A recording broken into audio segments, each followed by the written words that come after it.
ইনশাআল্লাহ এটা আগামী 1 মাসের মধ্যেই আপনারা এর পরিবর্তন আমরা এই মহাসড়ক এক্সপ্রেসওয়ের পাশাপাশি আমরা সিলেট থেকে জাফলংয়ে সেই রেলে দেখা যায় খুব কাছাকাছি দুইটা একসঙ্গে নিয়ে আসলে আমাদের খরচ কম লাগবে।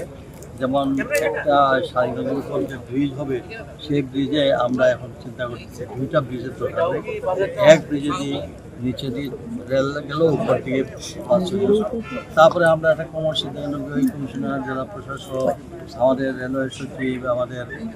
পরিকল্পনা ভৌত কাঠামো সচিব, আমাদের সম সচিব, আমাদের রেলওয়ে ডিজি সবাই একটা সিদ্ধান্ত যে বাজারগুলোকে আমরা বাইপাস করছি, কাজেই বাজার ভাঙা লাগবে না, মানুষের স্কুল মসজিদ এগুলো নিয়েও বাইপাস নিয়ে চলে তো এই যে আমরা একত্রিতভাবে আসছি আমরা সবাই ট্রেনেও আমরা শেয়ার করতে আমরা আসার পথে অনেকগুলো রেল স্টেশনে আমরা থামছি, রেল স্টেশনে আমাদের যাত্রীদের মানে সেবার আমরা তরিতগুলো সিদ্ধান্ত নিয়েছি এবং ইনশাআল্লাহ এটা আগামী 1 মাসের মধ্যেই আপনারা এর পরিবর্তন এগুলা এটা কিন্তু ডিসিশন কি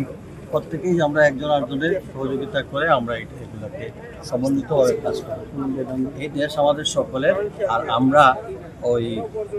বেশি পরিকল্পনা করতে গিয়ে সময়ের পর সময় চলে যায়,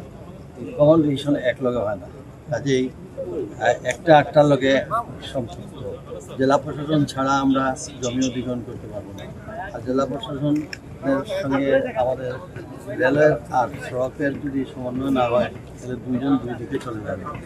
এই যে আমরা সমন্বিতভাবে আমরা আজকে অনেক দূর কাজ আমরা আশা করি আগামী 1 মাসের মধ্যে আমাদের রেলওয়ের যে ফিজিবিলিটি স্টাডির এটা সে একটা খসড়া করা হয়েছে, এটা আবার ফাইনাল এর সঙ্গে রেলওয়ের সঙ্গে আমাদের যোগাযোগ আমাদের সভাপতি জনপদের সচিব আছেন, এখানে তাদের টেকনিক্যাল ইউজার আছেন, তারা তখন ঢাকায় ফিরে গিয়ে তারা সম্বন্ধিত আলোচনা করে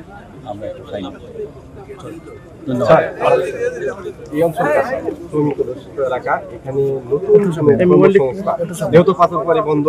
এক্ষেত্রে নতুন কোনো কর্মসংস্থান এই অঞ্চলের শ্রমিকদের জন্য এই যে প্রথমত হচ্ছে এখানে আমাদের পাথরবাড়ি আমি আগেই বলছি সনাতন পদ্ধতিতে করে দেওয়া হবে, সব প্রসেস এখন আমরা তাড়াতাড়ি সনাতন পদ্ধতিতে আমাদের পাথরবাড়ি করে দেওয়া হবে।